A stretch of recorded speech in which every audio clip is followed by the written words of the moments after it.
Good evening and welcome to From the 80s View. I'm your host, Dr. Cedric Brown. And before we get started, as I do every week, every episode on my show, I'd like to give honor to God, who's the head of my life.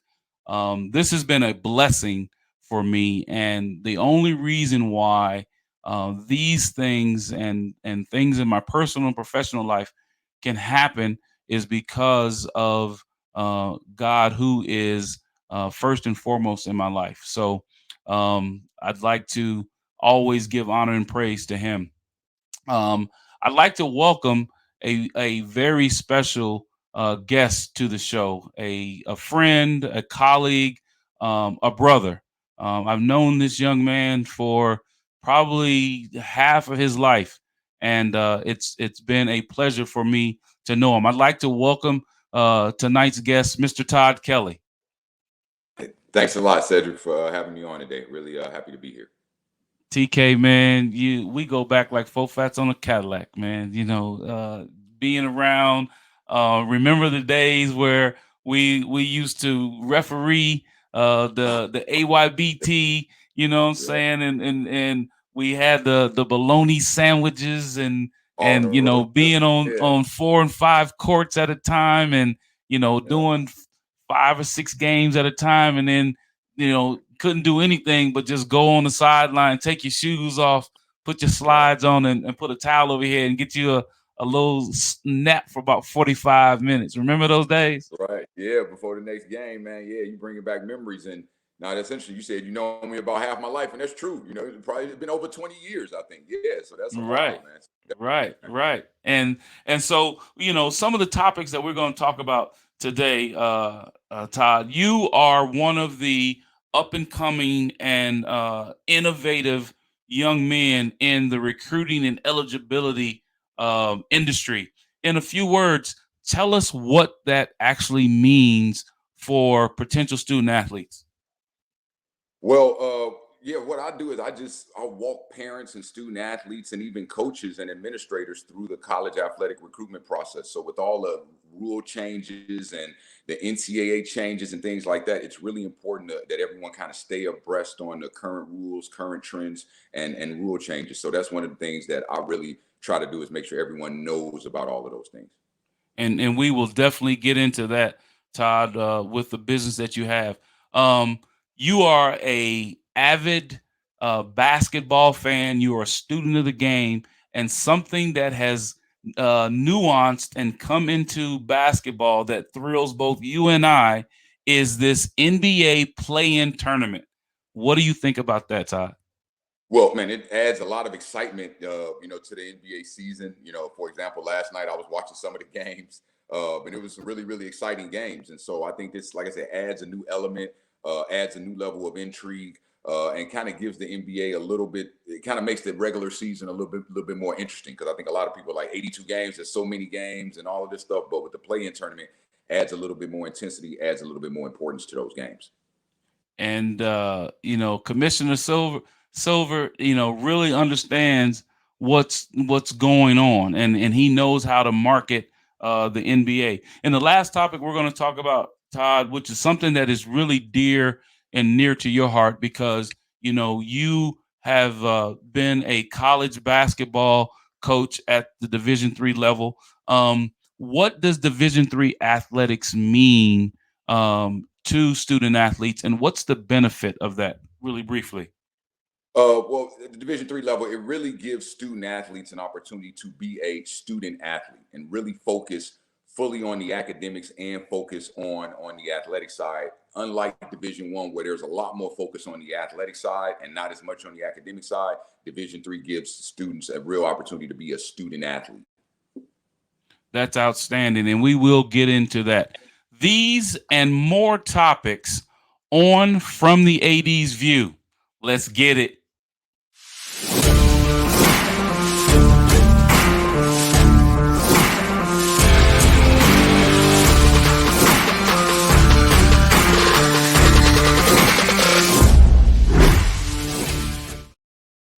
Welcome back. Welcome back. You're watching From the 80s View. And I'd like to bring back our special guest, Mr. Todd Kelly. He is the CEO and the president of Kelly College Consulting.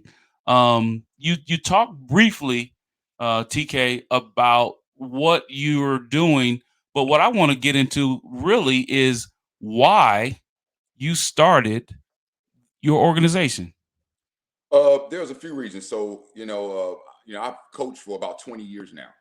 From a variety of levels. High school level, college level. Obviously, and so all of that experience. When I was recruiting kids and interacting with parents, interacting with coaches, I just noticed how so many people had no idea about the recruiting process, from the student athletes to the coaches, to the club and travel coaches, to the parents. And so many people were getting misinformation and things like that because, Cedric, as you're well aware, every student athlete has, an uncle or a cousin or maybe their dad or someone in their life that may have played sports or that may have Absolutely. played high school or played college. And they say, oh, I know about the recruiting process. Hey, I know what you should do. These are the things you should do, and they really don't know. And so, I started to see, especially in this modern time with the advent of social media and how important that is with recruiting and those type of things, I felt it's really important to be able to educate the parents and student athletes of all sports about the recruiting process. So educating them about things like, what should your social media profile look like?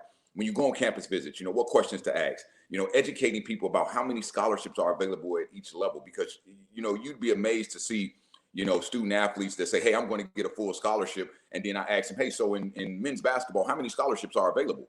And they don't even know those answers. You know what I mean? And so Right. it's like, how to help someone get a scholarship if you don't even know, how many scholarships are available. And then also I wanted to educate people about all levels of athletics, because, everyone just sees Division I on TV. So a lot of people, that's all they know. That's all they think about. And I want Sure. to also know that, hey, there's Division II, there's NAIA, there's Division III, there's junior college. There are other levels where you can play at, where you can go and continue your athletic career and continue your education. That's not Division I, and also levels that's not Division I, where you can get a full scholarship. Because it's amazing how many people don't understand like how scholarships work in terms of stacking money with athletic money, with academic money, and things of that nature. And it's just really amazing how much people don't know. And so I wanted to educate parents, student athletes, and coaches about the process, because one of the big things I love seeing is student athletes grow, mature, and develop, and go on to college and graduate and have successful careers.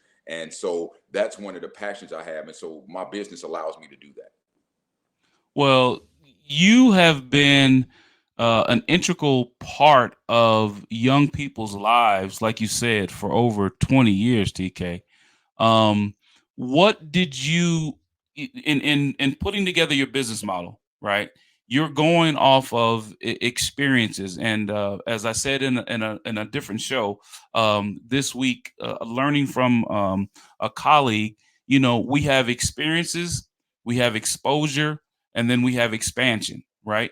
So the experiences that you've had as a student athlete coming up and playing.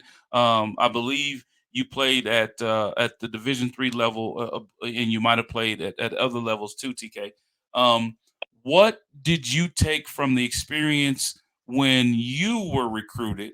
Right, because I don't know if your parents had an understanding of recruitment and eligibility when you came out of school. So what experiences how did you fold your experiences into your business model, TK?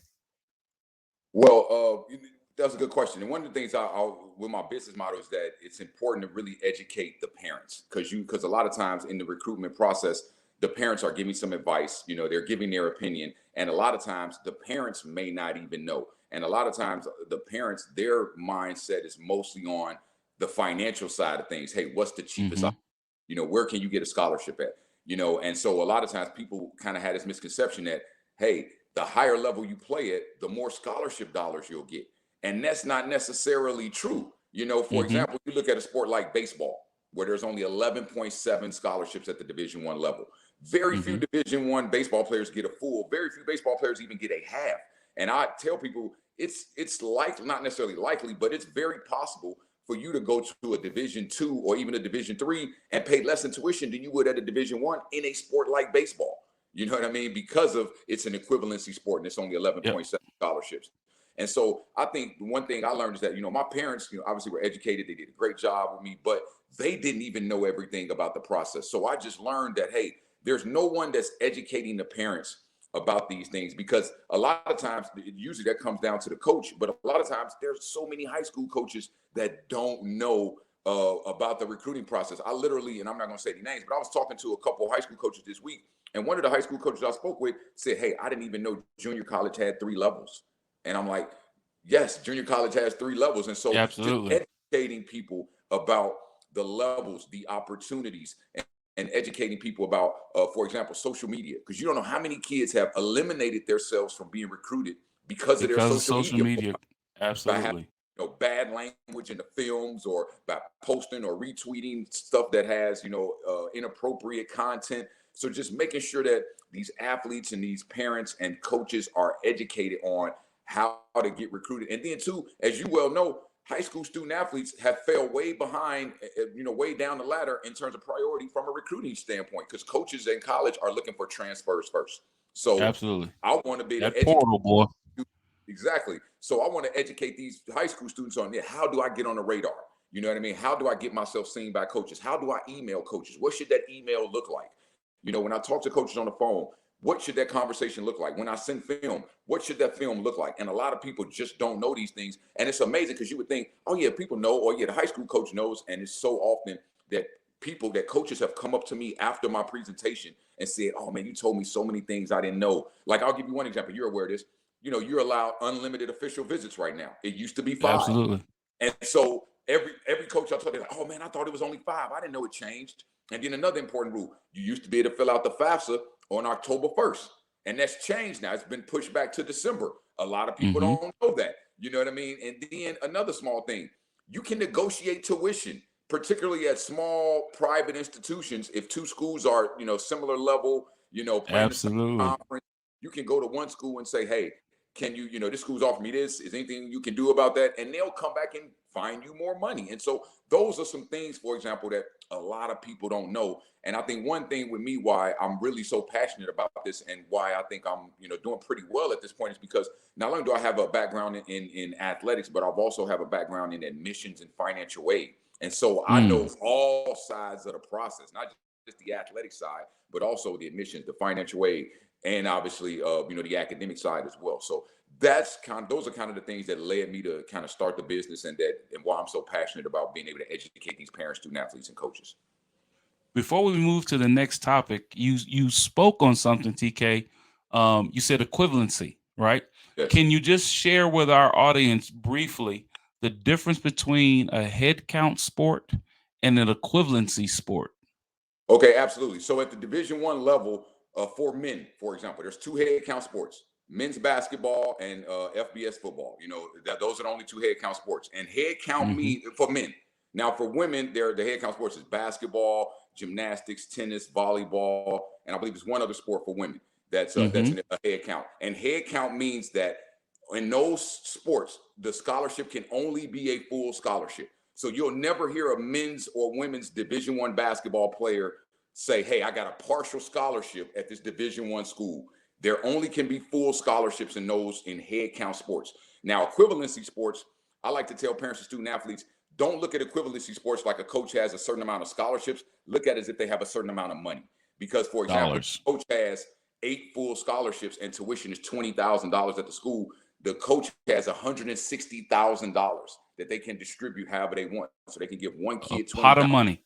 one kid 10,000, one kid 5,000. They can give somebody a full, but that's not very likely a lot of times, because a lot of times in those equivalency sports, coaches will do what's called stacking. And stacking is where you take athletic scholarship money and you stack it on top of academic scholarship, Academic. and then you can stack it with any type of federal money that you may be eligible for, whether it's a Pell Grant or a federal SEOG grant or whatever the case may be. But that's a big thing: the equivalency sports and head count. So head count is a full ride, and it only can be a full ride. Equivalency means you can break the scholarships up and give people different amounts. And so when you've explained it, like you just explained it for our viewers, TK, how many people come to you after you've given that that definition and that presentation that tell you, Mr. Kelly, I I appreciate it because I really didn't understand any of that before you told that to me. Well, I mean, to be honest with you, it's usually probably about after every presentation, it's at least a dozen people come up to me and they'll say that some part of the presentation they didn't know about or they didn't understand. And one of the things, the big things, is the equivalency thing. And as far as how the scholarships break down, because a lot of people, I think there are a lot of people that think that, all people that get scholarships are getting full scholarships. Some people Right. really think that. You know what I mean? And so when I break it down to them, they understand it a little bit better. And then I think once I break it down, people become a little bit more interested in NAIA and Division II because they know, oh, well, I can get a full scholarship at Division II, or I get a full scholarship at NAIA. And I'm like, yeah, you can. And I'm like, a lot of student athletes don't necessarily get the full athletic, but they end up getting a full scholarship once you stack the athletic and academic. And then parents and student athletes, I think, become more interested in those levels because they're like, oh, I can still get a scholarship at that level. Okay, so I'm still interested. And they can still play Right. at a high level in their athletic activity because Division II, high level. You go to the Elite Eight in basketball in Division II, right? Right. Right. You can play at a high level in NAIA. The championship is in Kansas City, Right. right? Right. At the junior college level, you play at a high level. Junior college Very high. Division I. I was at Lakeland. You got John A. Logan. You have Wabash Valley. You have Vincennes University. Oh, yes. You have the schools in Florida in the Gulf Coast Conference. You have the schools in East Texas, Texas. Yeah. Missouri, Oh, yeah. Moberly, and Oh, yeah. all. You go to Iowa Western. You have Iowa all Lake. those Yeah. schools that have an opportunity for students to get a degree, right, and play a high level at their sport. Right. Do me a favor, TK, stay with us because I'm gonna come back and we have two more topics to talk about. So after I take this break, you are watching From the AD's View. I'm your host, Dr. Cedric Brown. We will be right back after these commercial breaks. Water. It's everywhere. We drink it, we bathe with it, we cook with it. Coffee's made with water. Toilets won't flush without it. It's used for washing clothes, dishes, utensils, pots, pans, floors, and our teeth. Plants and crops need water, animals drink it, and fish need it too. And don't forget, we can have a lot of fun in the water. Water. What would we do without it? From the creative team that brought you The Browning Project and Dead by Morning comes a new thriller that will change the way you look at white-collar crime forever. Falling from the Sky.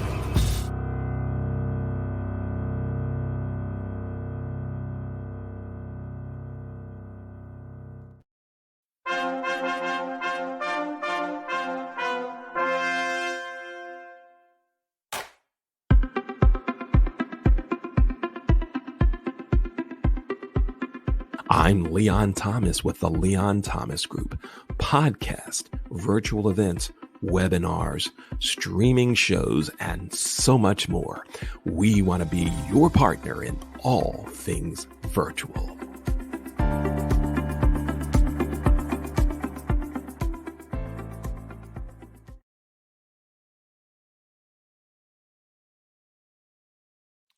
Welcome back. You're watching From the AD's View. I'm your host, Dr. Cedric Brown. Before we get started, I'd like to talk a little bit about my new book. It's a book that I was able to write my dissertation and turn it into something that was informational for individuals, and it's called How African American Men Overcome Racial Barriers and the Status Quo in NCAA Institutions. It's a narrative inquiry, and as you see up there in the upper right-hand corner of the screen is a QR code. If you scan that QR code, it will take you directly to Amazon, which is um, the the keeper of my book, and you can order that book through the QR code. If you'd like to get in contact with me, you can reach me on my website, cedricmbrown.org, or you can reach me at LinkedIn at Cedric M. Brown, PhD is my handle at LinkedIn, or you can reach me on my new email address, which is from the AD's view at gmail.com. Let's bring back our guest, Mr. Todd Kelly. Mr. Kelly is the president and CEO of Kelly College Consulting and does a remarkable job for up and coming PSAs or potential student athletes and their families in working to help those individuals continue their dream as a student athlete. Todd, we were talking about the passion that you have for basketball, and you've been in the college realm of basketball and athletics for more than 20 years. But you're a student of the game, TK, and that NBA is fantastic, right? And right now, for basketball junkies like yourself and myself, we have something new called the play-in game, right? It's a play-in tournament, I should say, in the NBA. What do you think about that, TK? Well, and I'm excited, because like I said, the more basketball, the better. You know what I mean? And so I definitely think this adds a little bit of interest to the NBA season, adds a little bit of excitement. For example, it was a couple games last night that were really, really good games. That Celtics Knicks game, the Golden State Warriors game, those games, the Mavericks, they played Denver. That game ended up being a little bit more competitive than I thought it would be. And so these were some really good games, add some excitement. I like the courts. You see all of the teams got special. Absolutely. Yeah.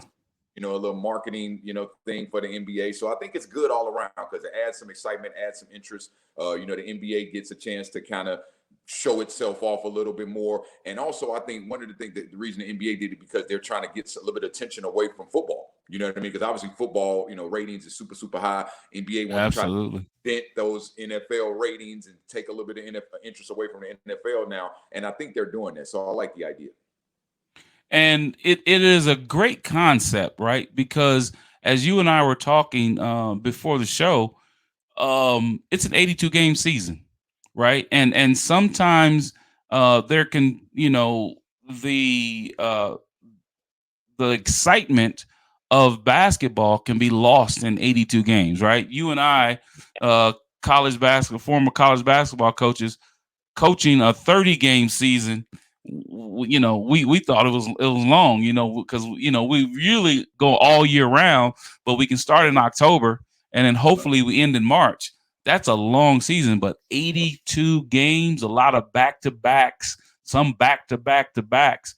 But, this tournament has done something. I think it has re-energized the fan base, right? It's re-energized the NBA in their marketing of their product.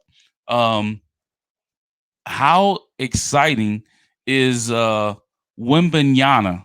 Wemby, 7'4", 7'5", handle it like a guard, shoot it like a wing. What you think? Man, I was impressed, and I watch. I live here in Texas. I live in Dallas, so we get all of the Spurs games. And so I saw the game, both of the games they played versus the Suns. The game where he had 38 or something. And to be honest, I don't know what's more impressive about him, if it's his skill set, because obviously his ability to pass, dribble, shoot is crazy. We haven't seen anybody 7'5" be able to do that. But also the fact that he's 7'5" and can run and jump and has lateral quickness and has like coordination and has agility and mobility. We've not seen anybody 7'5" that has that type of like athletic ability and mobility. So I don't know if it's the athleticism and the physical skill that's more impressive, or if it's the passing, shooting, and dribbling that's more impressive. I mean, this dude is catching lobs backwards, you know what I mean, from the block. You know what I mean? He's taking off outside the charge line and just extending into the rim. It's like, how do you guard this guy? It's like if he puts on, maybe 10 to 15 pounds, just gets a little bit longer, just get to the point of where he could get to the line often. I mean, he's going to average Right. 30 easy. Not this year. I think this year he'll probably be around, 18 to 20 points, maybe 18. Yeah. 8 to 10 rebounds. But 3 to 5 years from now, oh, he's going to be 30 and 15. I mean, it's going to be crazy. Absolutely. And TK, as the viewers get to know you, and if they do some research, uh, Coach Todd Kelly used to be a high flyer himself. Playing above the rim. Out of the Chicagoland area and everything. As we move to the next topic, which is probably more and near and dear to you, TK, what does it mean to be in Division III athletics? Well, what it is, it's an opportunity to continue your athletic career and play at a high level, because I think one misconception is that, Division III isn't a high level. Or I'll give you a good example. And Cedric, you've seen this, you go to a school and, you ask a coach, hey, coach, what kids do you got that you think could, play at my level, or that you think would be, good players or what have you? And I had coaches sometimes show me their fourth or fifth best player, and like, yeah, this guy probably could play for you at Division III. And it's like, yo, Division III is a lot better than you think. Almost everyone that Right. played Division III was an all conference, sometimes even an all state player. So I think what Division III does is it really gives student athletes an opportunity, like I said, really continue their career, play at a level, compete, get a good education, and gain some valuable life experiences, and really have fun and play the game or the sport that you love. So that's what really Division III is about, and it's really about those relationships that you build, the experiences that you have, and that's really what I found most enjoyable and most rewarding about Division III.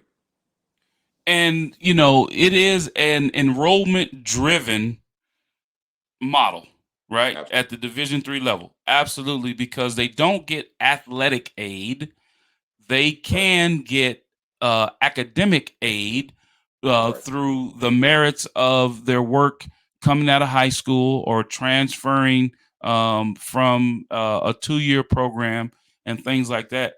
What's your approach in your business when you talk to families when they're going to an enrollment driven model, right? Because from an athletic standpoint, they want as many student athletes as possible, right? Because the student athletes are either paying or they're getting some kind of grant or aid through academics.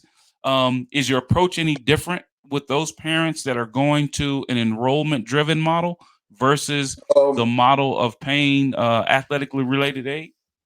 Well, a little bit. It's just really about educating parents. Because, for example, one thing a lot of people don't understand before they even get to college is that a lot of times Division IIIs and even NAIAs have JV teams.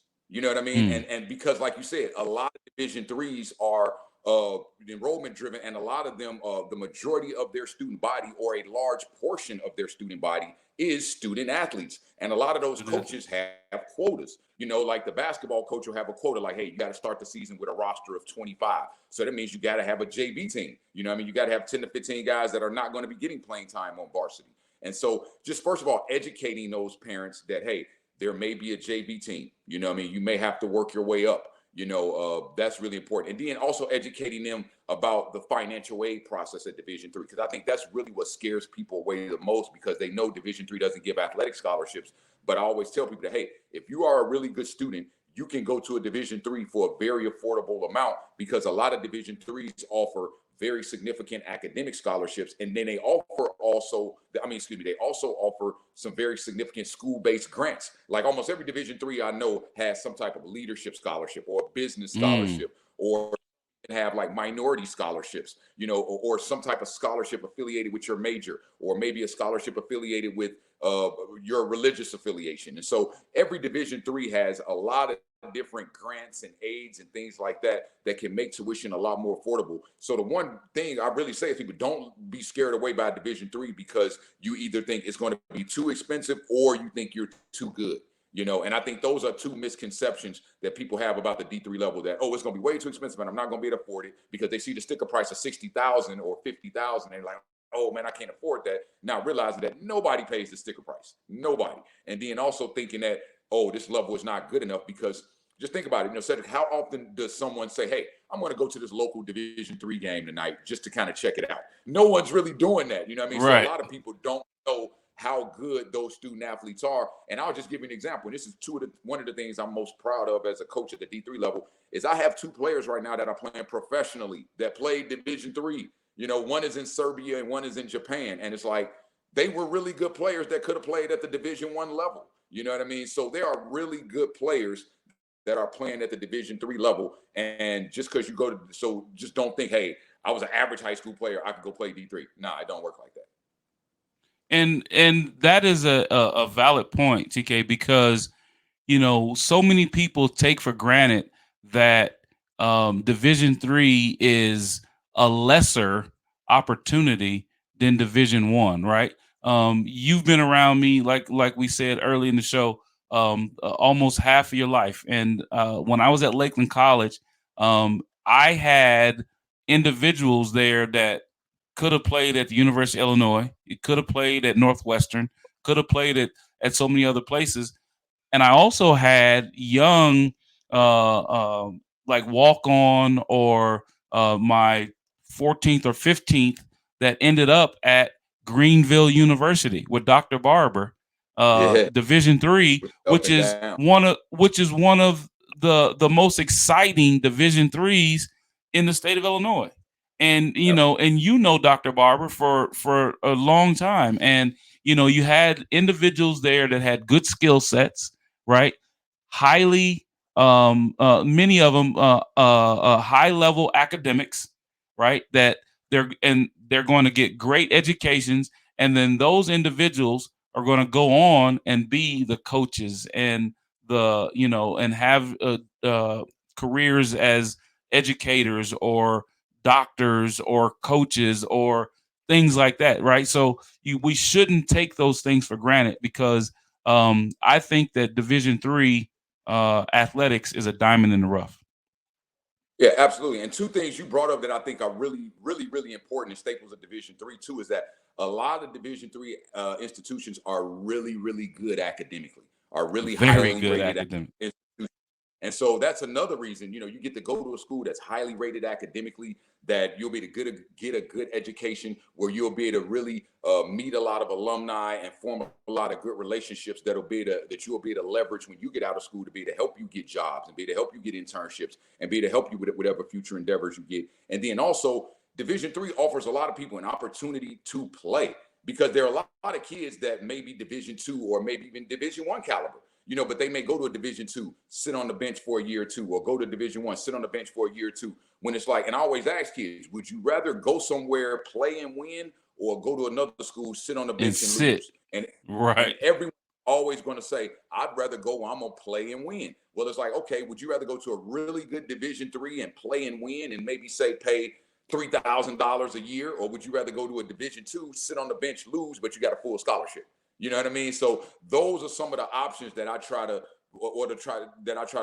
make parents and student athletes weigh out to decide what's a good option for them and why Division III could be a better option. And a lot of times Division III is the best option, because once you can get the financial side of things, you realize, hey, I'm gonna get a great education. I'm gonna get a chance to actually play and be on the court for 4 years. And then another thing about Division III is a lot of Division III institutions are typically smaller, on average, than Division II, Division I. More intimate. So that allows for smaller class sizes. That allows for more individualized attention. That allows for you to actually have a relationship with the professor and go to their office and speak to them. You know what I mean? Instead of a big institution where you may have a lecture hall with 200 or 300 people. So there are a lot of advantages to playing at the Division III level. Absolutely. And, when you talk about great Division III institutions that are academic, in Chicago, your home city, in Illinois, your home state, University of Chicago, you come out of there with a degree, you're doing well. You went to a good one, Millikan University. You come out of there with a degree at Millikan, pretty good degree to come out of there. Concordia, you can go on and on and on. I mean, the one that you coached at, North Central, right? I coached at North Central and I coached at IIT, and IIT is a IIT. really good institution. Yeah. And so great institutions that your young people come out of, and you know, they gain leadership skills by what you teach them as a basketball coach, or you know, other sports they play in and things like that. So before we close out the show, TK, I always ask my guest, you know, one question, and me knowing you for a long period of time, and now with your family and things like that, and I know growing up that faith meant so much to you, and by your mother and father. What does faith mean to you, TK, and how has it helped shaped the person that you are? Well, I mean, it's really important because, I got to be honest, it was a big leap of faith for us to move down to Texas, because at the Yep. time, my wife got promoted and got a job with Frito-Lay, and the headquarters are down here in Texas and whatnot. And so I was coaching. I had a head coaching job in Illinois. I actually had to resign, quit my job I had in Illinois to move down here to Texas. So it was a big leap of faith for us. And actually starting my own business, we a lot of prayer and a lot of, asking God to kind of show me the way and to kind of Mm-hmm. open doors for me and that type of thing. And so just starting the business was a big leap of faith. And like, I'm so thankful because there are a lot of things that happen where you'd be like, oh man, I just got lucky there. Or, oh man, like, how did this happen? It's like, no, those are blessings, because certain things just don't happen for no reason. You know what I mean? Like, I'll give you one good Right. example. Like, I play golf a lot. I just happened to be golfing one time. I got paired up with a guy who was a superintendent of a district. You know what I mean? And like, it's like that stuff just doesn't happen by chance. You know what I Right. mean? That's like God putting that person there with you. And I formed a relationship with that person. And I was able to get a contract with their district, and that superintendent was like a popular superintendent, so he knew other superintendents and whatnot. So he actually introduced me to two other superintendents, from districts, and that I was able to get into their district. So that right there was just Networking. a blessing. And so just being able to kind of share my experience and the blessings that I've had, and it's because of faith, prayer and being thankful for what you have, and just kind of just making sure that you're always aware of the blessings that you get, because, like I said, people say luck sometimes, but it's like, it's not luck, it's a blessing. And it's like, the harder you work, the luckier you get, but it's a blessing because of the positions and the situations that God has put you in, because it just doesn't happen by luck where at 12:37, these two people are going to be at the golf course together on Saturday. You know what I mean? Like, Right. that's, what I mean? Right. God set that up, you know what I mean? And so that's kind of my testament and my testimony as far as, and I'll give you one other one. This is kind of interesting. I do basketball training, so I Mm-hmm. train kids sometimes in basketball. And I was just at a park training, and the kid's dad who I was training was sitting there, and another dad pulled up because it was right behind this church where they had a gym, and the dad pulled up and he said, hey, man, I want to get basketball training for my son. Who is this guy training your son? And obviously it was me. And then so after the training, I went and talked to the other dad. The other dad was like, yeah, I want you to train my son too. Do you want a gym to use? Because I have a gym you can use if you want to use it. I'm like, for real? Of course. You know what I mean? So he was like, yeah, the gym's right over here. And I'm like, Look he was at like, God. hey, he's like, look, you could use the gym for free. All you got to do is let my son come in a session for free. So I would usually train like 4 or 5 kids. His son would be one of them, but I would obviously make money off the other 4 or 5 kids. His son would be in a training session for free. And it was just a blessing. I got to use the gym twice a week for free. And it's like, come on, how does that happen? Like an angel dropping down. You know what I mean? So those are 2 instances where I'm just like, man, I just been really blessed, Well, TK, again, man, known you for a long period of time, and to see the growth in you, and to see how you are impacting, right? You're paying it forward.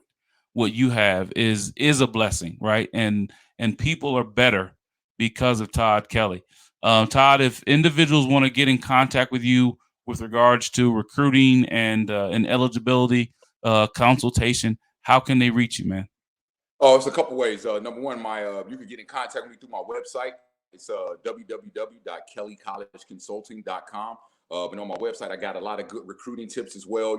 Tips about financial aid, tips about recruiting, tips about going on campus visits. A lot of good information about recruiting on the website. And then you also can email me. It's TKO134118 at gmail.com. I get people emailing me all the time about recruiting questions and things of that nature. And then I have 3 upcoming presentations. I have one coming up here on, I believe, November 9th here in Del Rio, which is close to the border. So I'll be presenting at Del Rio High School for their parents and student athletes on November 9th, as you can see right there.